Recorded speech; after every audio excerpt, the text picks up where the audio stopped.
নমস্কার, ধন্যবাদ। বিপদার মুখার্জি ওয়েস্টবেঙ্গল আসানসোল থেকে বলছি। আজ কিছু কিছু ক্লায়েন্টদের অনুরোধে আমি বারবার বলছি যে বাস্তু যখনই প্রবলেম হবে, প্রবলেম কিন্তু সলভ করেন। বাস্তু প্রবলেম এমন একটা জিনিস যেটা আছে, আপনি কবজ বলুন, তাবিজ, স্টোন যা কিছু বলুন, কিন্তু বাস্তু প্রবলেম যদি হয়, প্রবলেম যদি সলভ না হয়, কিন্তু কখনোই আপনার সাকসেস কিন্তু হবে না। সে আপনার কেরিয়ার দিক থেকে হয়, আপনার বিবাহিত জীবনে, আপনার ছেলের, আপনার মেয়ের যেটা আছে বিবাহ যদি ইচ্ছেন, বিবাহ যোগাযোগ হচ্ছে কোনো মতে হচ্ছে না। আপনি চাইছেন যে মেয়ের ভালো করে বিবাহ দেবো, ভালো করে বিবাহ দিলে মেয়ে ভালো থাকে, ভালো ছেলে, কোনো মতেই যোগাযোগ হচ্ছে না। আর এমন যে সম্বন্ধগুলো আসছে যেগুলো হয়তো আপনার যেটা আছে পছন্দ নেই, ওদেরও পছন্দ নেই, সেগুলো বারবার আসছে। আপনার যেটা ইচ্ছা যে এই ছেলেগুলো ভালো হয়, কিন্তু কোনো মতেই আসছে না।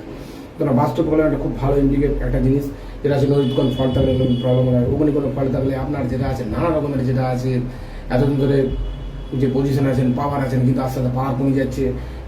আপনার বিজনেস যেটা আছে ডেভেলপ কোনো মতে হচ্ছে না, অথচ আপনার সমস্ত